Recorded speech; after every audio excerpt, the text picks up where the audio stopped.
ಮುಂಡಗೋಡ ತಾಲೂಕಿನ ಹುನಗುಂದ ಗ್ರಾಮದ ಶ್ರೀ ಕಾಳಿಕಾದೇವಿ ನವಗ್ರಹ ಶ್ರೀ ಅಯ್ಯಪ್ಪ ಸ್ವಾಮಿ ಶಾಂತಿಧಾಮ ಸನ್ನಿಧಾನ ಇವರ ವತಿಯಿಂದ ನೂತನವಾಗಿ ನಿರ್ಮಿಸಿರುವ ಶ್ರೀ ಅಯ್ಯಪ್ಪ ಸ್ವಾಮಿ ದೇವಸ್ಥಾನ ಉದ್ಘಾಟನೆ ಹಾಗೂ ನೂತನ ದೇವಸ್ಥಾನದಲ್ಲಿ ಶ್ರೀ ನಾಗದೇವತೆ ಶ್ರೀ ಭರಮಪ್ಪ ದೇವರುಗಳ ಪ್ರತಿಷ್ಠಾಪನೆ ಕಾರ್ಯಕ್ರಮವನ್ನು ಹಮ್ಮಿಕೊಳ್ಳಲಾಗಿದೆ.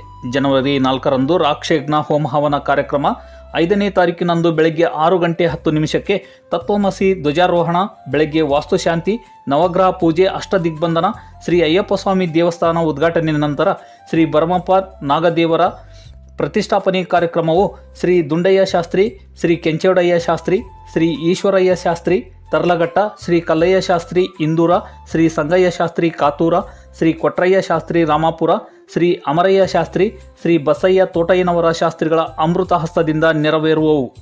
6ನೇ ತಾರೀಕಿನಂದು ಬೆಳಗ್ಗೆ ರಾಜಬೀದಿಗಳಲ್ಲಿ ಕುಂಭ ಮೆರವಣಿಗೆ, ಅಯ್ಯಪ್ಪ ಸ್ವಾಮಿಗೆ ರುದ್ರಾಭಿಷೇಕ, ಸಹಸ್ರ ಬಿಲ್ವಾರ್ಚನೆ ನಂತರ ಅನ್ನ ಸಂತರ್ಪಣೆ ಕಾರ್ಯಕ್ರಮ ಜರುಗುತ್ತದೆ. ವರದಿ BS ತೋಟಯ್ಯನವರ್, N+ ನ್ಯೂಸ್, ಮುಂಡಗೋಡ.